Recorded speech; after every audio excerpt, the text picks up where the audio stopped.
Friends, Andhra Pradesh ఉద్యోగులు పెన్షనర్లకు సంబంధించి డిఏ బకాయిల కోసం అయితే ఒక ఇంపార్టెంట్ అప్డేట్ అయితే వచ్చింది. సో ఈ వీడియోకి సంబంధించి మీరు లైక్ చేసినా డిస్లైక్ చేసినా లేదు, పాజిటివ్ కామెంట్స్ పెట్టినా నెగిటివ్ కామెంట్స్ పెట్టినా ఏం పర్వాలేదు. అప్డేట్ అయితే వచ్చింది కాబట్టి చెప్పడం నా బాధ్యత. సో వివరాలు అయితే తెలుసుకుందాము. వీడియో కంప్లీట్గా చూడండి. ఇంకా విషయం ఏంటని చూస్తే కనుక చాలా రోజులుగా ఉద్యోగులు పెండింగ్ బకాయిలు, డిఏ బకాయిలు చాలా వరకు ఉండిపోయి, అలాగే పిఆర్సీకి సంబంధించి ఏమీ నిర్ణయం తీసుకోలేదు, కమిషనర్ నియమించలేదు, ఐఆర్ కూడా ప్రకటన చేయలేదు. సో రీసెంట్ గా 10వ తారీఖున జరిగిన కేబినెట్ సమావేశంలో ఖచ్చితంగా ఉద్యోగులు డిఏకి సంబంధించి నిర్ణయం తీసుకుంటారని చాలా మంది ఆశగా ఎదురు చూశారు. ఎటువంటి ప్రకటన చేయలేదు.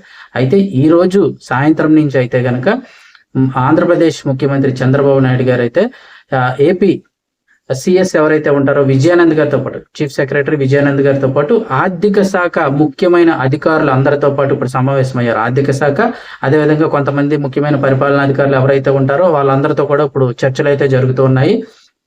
ఉద్యోగులకు అసలు ఎన్ని డిఏలు పెండింగ్ లో ఉన్నాయి అని చూస్తే గనక అధికారులు లెక్కలన్నీ వేసి ప్రస్తుతం ఉద్యోగులకు 5 డిఏలు అయితే గనక పెండింగ్ లో ఉన్నాయి. ఉద్యోగులకు చెల్లించాల్సిన బకాయిలు అయితే గనక పెన్షన్లకు సంబంధించిన 5 డిఏలు అయితే పెండింగ్ లో ఉన్నాయని అయితే లెక్కలు తేల్చారు. ఇంకా పిఆర్సీ కమిషనర్ నియమించాలి. ఒకవేళ పిఆర్సీ కమిషనర్ నియమించాలో ఐఆర్ అడుగుతున్నారు ఉద్యోగులు. ఐఆర్ అన్న ప్రకటించాలని చెప్పేసి వాళ్ళు అడుగుతున్నారు. ఐఆర్ ఒకటి ప్రకటించాల్సి ఉంది. సో ఇలా చాలా విధమైన పెండింగ్లు ఉండడంతో అయితే గనక ఉద్యోగులందరూ కూడా తీవ్ర అసంతృప్తితో ఉన్నారు. సో ఇప్పుడు దీనిపై చర్చలు అయితే జరుగుతున్నాయి. కనీసం ఇప్పుడు ఒక డిఏ ప్రకటించాలి అంటే గనక ఈ పెన్షన్ ఉద్యోగులకు సంబంధించి ఒక డిఏ విడుదల చేయాలంటే 164 కోట్ల రూపాయలు అవుతాయని చెప్పేసి అధికారులు అయితే లెక్కలు తేల్చారు.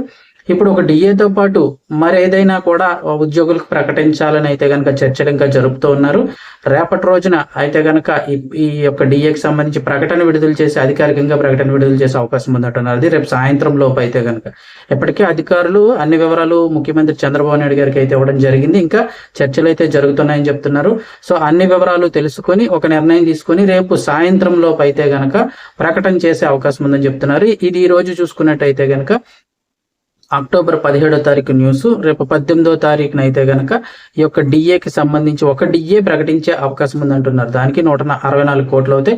ఇంకా 4 డిఏలు పెండింగ్ లో ఉంటాయి. పిఆర్సీ ప్రకటించాలి, ఐఆర్ కూడా ప్రకటించాల్సి ఉంటుంది. పిఆర్సీ కమిషనర్ అయితే నియమించాల్సి ఉంటుంది. సో ఈ పెండింగ్ లో రేపు ఒక డిఏ ప్రకటించే, డిఏతో పాటు మరేదైనా ఒక అంశం కూడా ఉద్యోగులకు అనుకూలంగా ప్రకటించే అవకాశం ఉందని ఆలోచిస్తూ ఉన్నారు. ఏదైనా రేపు అప్డేట్ వచ్చినట్లయితే కనుక వెంటనే ఛానల్ ద్వారా మీకు తెలియజేస్తాను. ఛానల్ అయితే సబ్స్క్రైబ్ చేసి ఫాలో అవుతుండండి.